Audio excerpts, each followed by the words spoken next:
Iron Man 1 being our first film, we really believed in Tony Stark. We really believed in having a character that was as interesting, if not more interesting, outside of the costume as he was in the costume. And, Marvel Studios' Iron Man, that would be the marquee name, allowed us to say, let's just cast the best actor. The thing about Hulk, and we realized this early on as we started working on the Avengers, that he's a great character who I do think can have standalone movies, and I think would be great in his own standalone movies.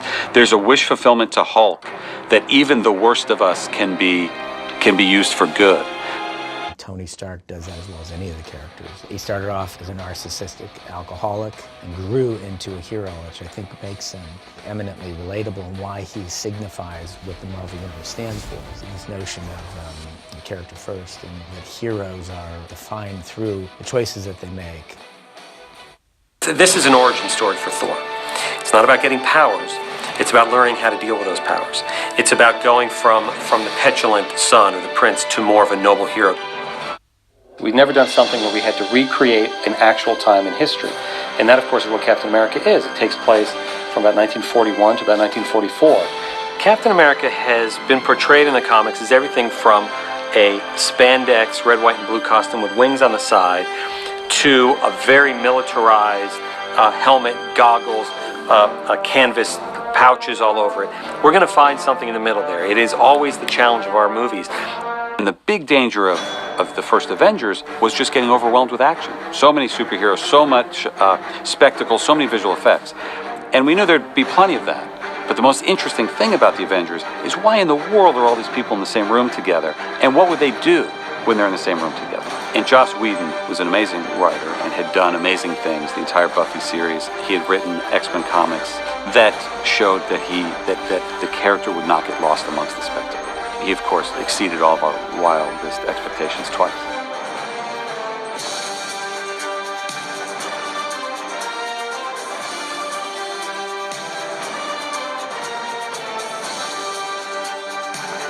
When we got to a part 3, I had always vowed if I was ever lucky enough to work on a film that had gotten to a part 3, that I would use that as an opportunity to do something unique.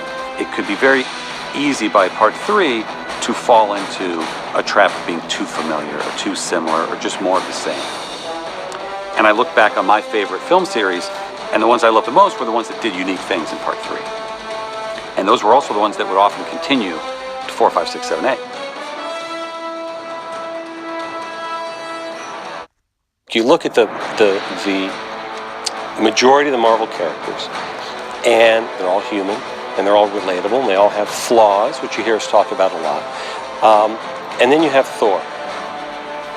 You have Thor Odinson, who's the prince of a cosmic realm and destined to be king, literally at the top of the food chain of the entire universe.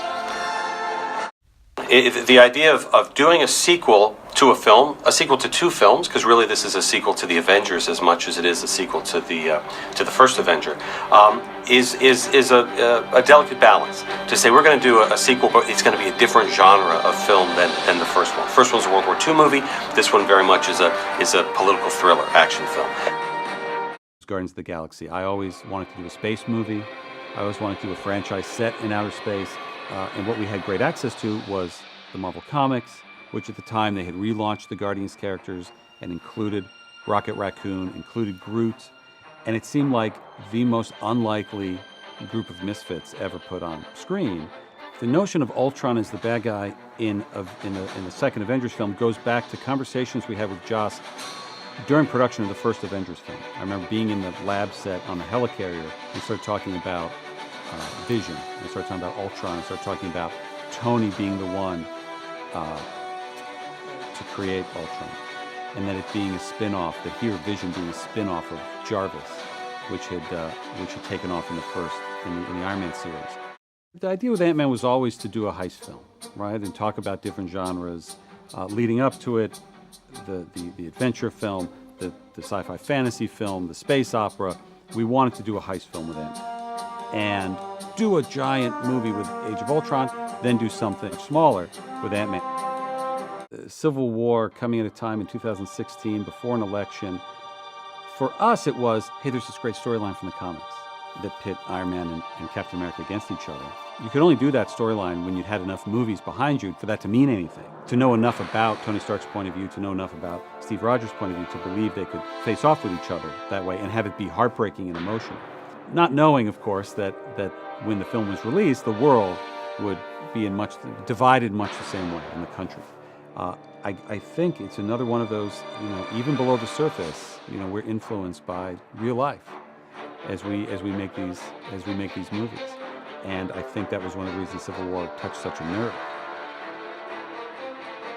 Doctor Strange, the master of the mystic arts, Sorcerer Supreme, the whole notion of sorcerers, the whole notion of the multiverse and these parallel dimensions is really important in the comic storylines, and we wanted to be able to have access to that in our stories. The Guardians, only a few months after the events of Guardians 1, they're trying to be a unified group that guards the galaxy, but they also like to get paid, and they also like to settle scores, and we meet them sort of in the midst of that. It was particularly special getting to introduce the Marvel Cinematic Universe version of Spider-Man into Civil War, because I was lucky enough to be involved on the Sam Raimi Spider-Man films, and was low man on a totem pole and just got to watch Sam work and learned a lot from that. We knew we wanted to do a third Thor film that, again, as we had done with Cap's third film and Iron Man's third film, go in a completely different direction, a totally unique case. And we had started to beat out the notion of Sakaar and Hulk, Gladiator, Hulk being involved and Hela being the villain, and had internally at Marvel Studios started to work on what that story could be. We knew Wakanda, which we had been seeding in Easter eggs since Iron Man 2, should be an amazing place. And we knew the notion of a movie of this scale, featuring primarily African-American actors, had never been seen before.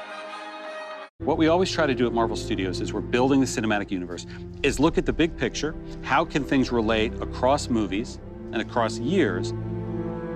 Avengers Infinity War is the culmination of the entire Marvel Cinematic Universe as started in May of 2008 with the release of Iron Man 1.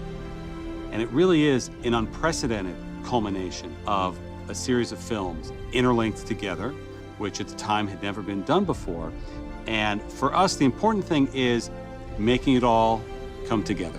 We know they're going to face Thanos. We've been setting that up since Avengers 1. How do you do that in a way that is unexpected, that pits the Avengers against somebody who is more powerful than anyone they faced, and yet make them completely unprepared to face him?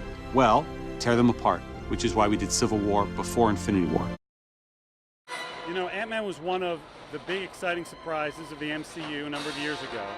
And at the end of that movie, you see the Evangeline Lilly character, Hope, see the prototype Wasp suit, and she says, "It's about damn time." And from that moment forward, it was all about this movie. Captain Marvel is a character in our comics and in the mythology who's got one foot on Earth, one foot in the cosmic arena. And now that we've made a number of movies that take place on Earth, and now a number of the cosmic adventures with Avengers and with Guardians of the Galaxy and with Thor, we thought it was the right time to finally introduce Captain Marvel to the world. She's one of the most popular characters in our comics. She's one of the most powerful characters in the comics, and will be the most powerful character in the Marvel Cinematic Universe. It's been a journey, and it's been a journey for 10 plus years for our fans, for people that enjoy going to the movies, and the reaction to the end of Infinity War when half of their favorite characters dissipated and turned to dust really was indicative of how emotionally connected the world has gotten to these characters. It is triply so for those of us working day in and day out on these movies, and certainly the actors who have been portraying these characters for many years.